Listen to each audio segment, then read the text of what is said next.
civilian Clark Kent found himself in a very peculiar situation.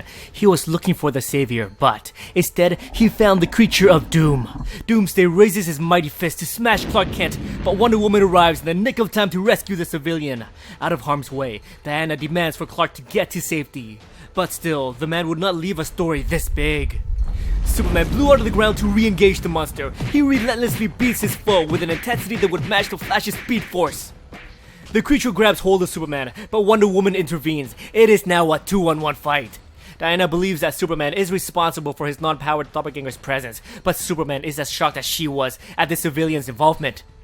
But they got much more important things to take care of, so Superman picks up a bus and rams it directly into Doomsday. Elsewhere, after a proud cheer, the son of Superman accidentally broke the window and the TV.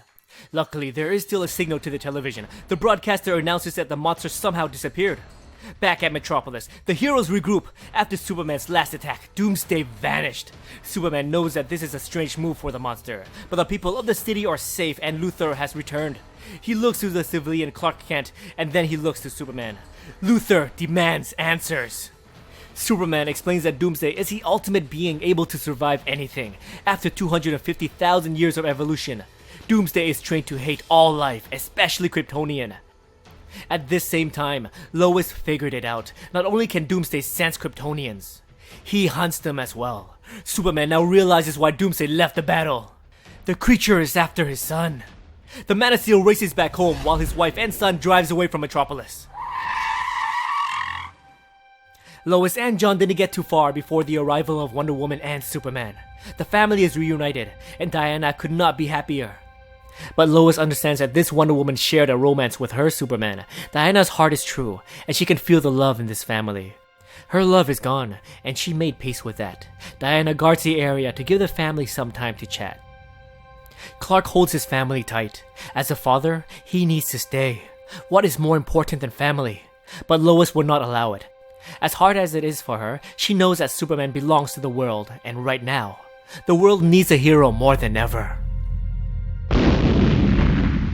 It sounded like an explosion, and John is the first to see Doomsday and Wonder Woman engaging in a battle to the death. The last son of Krypton is needed. This world's Wonder Woman came to his aid. Now, it's time to return the favor.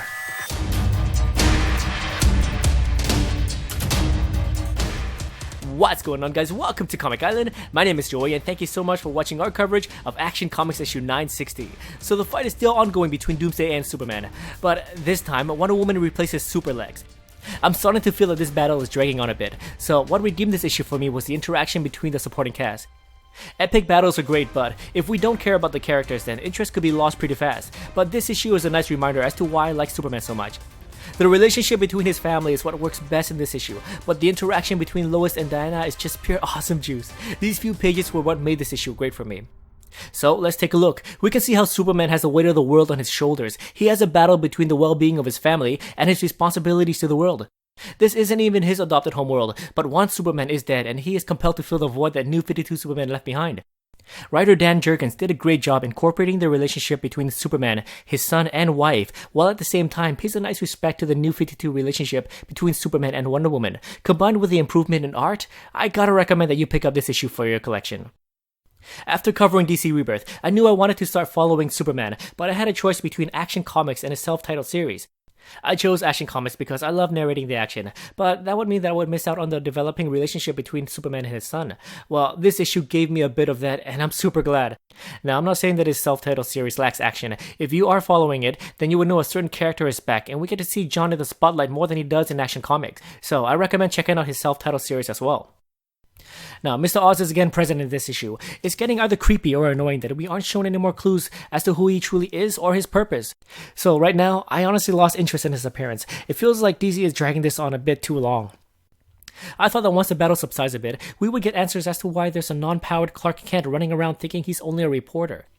But he barely got any lines in, so I felt like this issue was lacking in that department. The momentum is high right now, and there's a lot of unanswered questions, so I hope we get an answer soon before some of us fans start losing interest. Oh, and I also wanted to point out how Luthor is acting a bit out of character. Yes, we got more banter between Luthor and Superman, but when Superman flies off to find his family, I would assume that it's in Luthor's personality to chase down Superman, to follow it through to the end. I know this is a much different Luthor than post-crisis Luthor. He isn't the type to do cleanup after a big battle, but I hope there's an explanation to this in the next issue. But then again, he isn't on the cover art for an Action Comics issue 961, so I ain't holding my breath. So the last thing I wanted to point out is that it's very refreshing knowing that this event isn't a world-ending catastrophe. I'm looking at you, Justice League. It makes sense that Wonder Woman would come to help, and I'm okay with Batman not being here because, well, he has Gotham to deal with, and it's also daytime, so he's probably sleeping. So now I want to hear from you. What do you think about this issue? Is the battle getting a bit too long for you? Please let me know in the comments below. Thank you so much for watching, and as always, if you enjoyed this video, please like, subscribe, and I'll see you guys next time in Action Comics issue 961. I think I'm losing my voice.